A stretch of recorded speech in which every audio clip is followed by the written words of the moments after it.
President Biden trying to get out in front of what most experts say is going to be a summer of increased crime. Shocking new footage out of Philadelphia underscoring the problem, showing a pair of gunmen with assault rifles murdering a man at a gas station in broad daylight. And look at this wild scene out of Chicago, an impromptu street party for teens descending into chaos with hundreds blocking traffic and jumping on top of vehicles. The president now trying to break away from far-left members of his party who want to defund police departments, with him asking states to use federal money for more cops. Watch. We all agreed, as I've said from the outset, that the answer is not to defund the police. The answer is to fund the police with the resources and training they need. We provided $350 billion directly to cities, counties, and states, independently of one another. Money that can be used to hire back police officers. Not a single Republican member of Congress voted for the money for law enforcement, public safety, to stabilize these budgets. Not a single one. But Biden also defending so-called bail reform. Watch.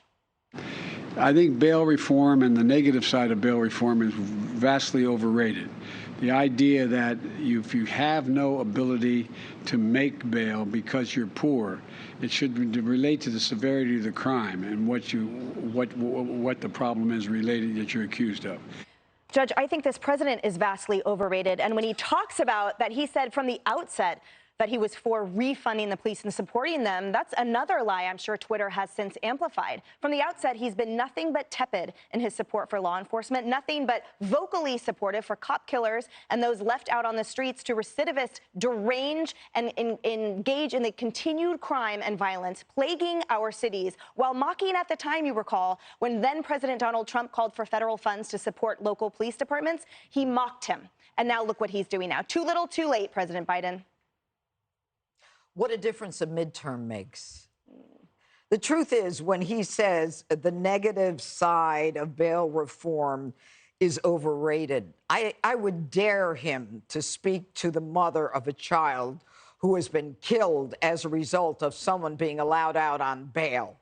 Joe Biden doesn't have a clue of what's going on, or he's so totally controlled by the left that he's not in it for the rest of us. Look, this claim that they can take $350 billion from each state and telling he's meeting with state and local government leaders to use that money to refund police, which is something he never said in 2020, something he never said in 2021. And now what month is this? May? How many months before the midterm?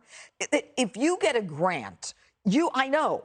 You have to say what you're going to use the money for. They come in, they monitor the grant. You have to fulfill the reason they gave you the grant. And if they gave you this grant money as COVID money, who claimed they were going to be using the money to pay for police? And so this claim is, oh, they can use it for whatever they want, even if they've made certain budget plans. That's his quote. Look, all he's trying to do is he's trying to anticipate what's going to happen this summer. Crime is going to go up. They're going to be blaming him, and he's going to say, you know what, they could have used this money. Now he wants to be a champion of policing. He should be ashamed of himself. This is money that is already being spent for other issues that the government has approved. He can't change those issues now and say, oh, you could use it for police. That's not the way grants are done. That's right. And this sort of self-imposed identity, Leslie, that this president has been putting forth for so long, it's so tired. It's such a recycled pack of lies that he's the moderate, pro-law enforcement guy. He hasn't been that for years, and he certainly hasn't been that as president whatsoever. So who do you think is buying this now strategy of his where he's changing his mind but pretending he was always there?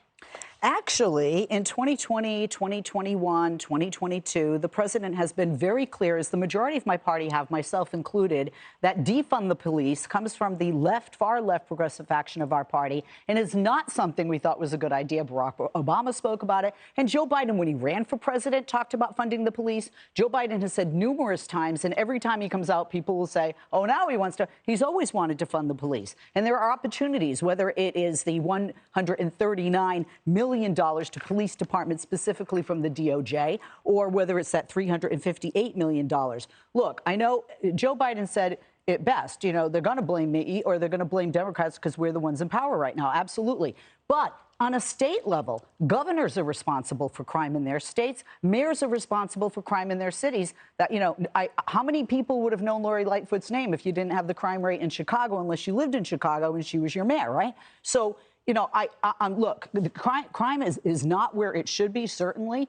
I don't think that any one political entity, party, just the mayor, just the president, just the governor can be blamed. It's a multifaceted problem. It needs multifaceted solutions, but money helps with some of those solutions. But I disagree respectfully, because the majority, for example, Jesse, in large cities, that's why the DAs who were sort of committed to, bail reform or criminal justice reform had this living in not reality point of view that has led to the increase in crime in the majority of those metropolitan cities. And I remember when our president said, give me a couple days, man, to someone who shouted abolish ICE to him near the border. He's absolutely never taken a hard stance, one of real action. It's just lip service.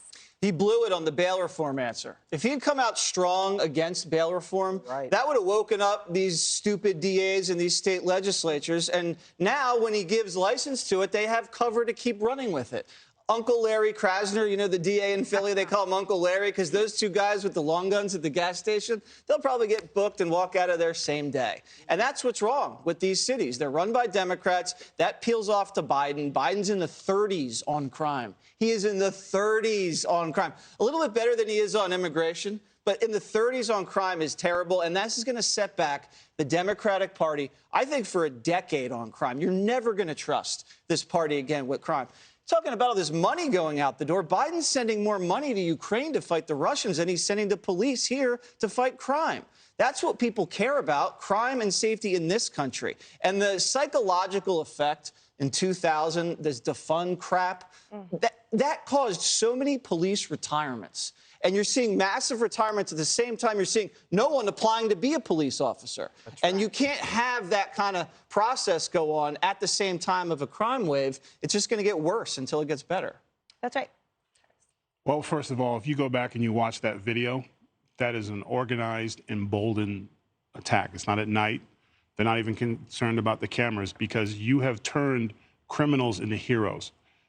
I don't understand President Biden's. He used to be so tough on crime, it was almost too much. Mr. President, you beat the progressives. They couldn't get in the White House without you. So our hope was that this moderate president would turn them away and do his job. He's not. And now it's to the point where you can hire 100,000 more policemen. It's not going to change anything. You should take those Pelotons that you gave to the House members, give them to the police department so they can be in shape because they got to catch the same guy 2 or 3 times in a week. You've got to change. You got to give judges power again. Repeat offenders don't get bail reform. And it starts with an apology. You spit in the face of our law enforcement. And the only way I see us getting our streets back, honestly, is if we start bringing in troops in our neighborhoods and stuff, because that is happening in every neighborhood. Oh, yeah. That's right. I got a best friend who lost his cousin who was beheaded with a machete at a gas station. Never even made it. Never even made it in the news. And the guy who did it just got out. Wow. So think about that. And That's you know crazy. what? If I might, Jesse, I just checked out when did Biden first call to refund the police? And it says March 1, 2022, U.S. President Joe Biden says he wants additional funding for police with major U.S. cities. It's just every article. Biden says fund the police, March 2022. Let's not kid ourselves. There you go. He is a vessel for the far left. And I also think the real step that's going to work as well is all these recall elections going on with the district attorneys throughout the country. When those are successfully recalled, that will be a step in the right direction, too. All right, up next, hopefully, Netflix cracking down on woke workers who tried to silence Dave Chappelle. Hi, everyone. I'm Brian Kilmeade. I want you to do me a favor. I want you to click to subscribe to the Fox News YouTube page. This is the only way that I know for sure that you're not going to miss any great commentary, any great news bites, any great interviews coming your way on Fox. You can get it all here on YouTube. So subscribe right now.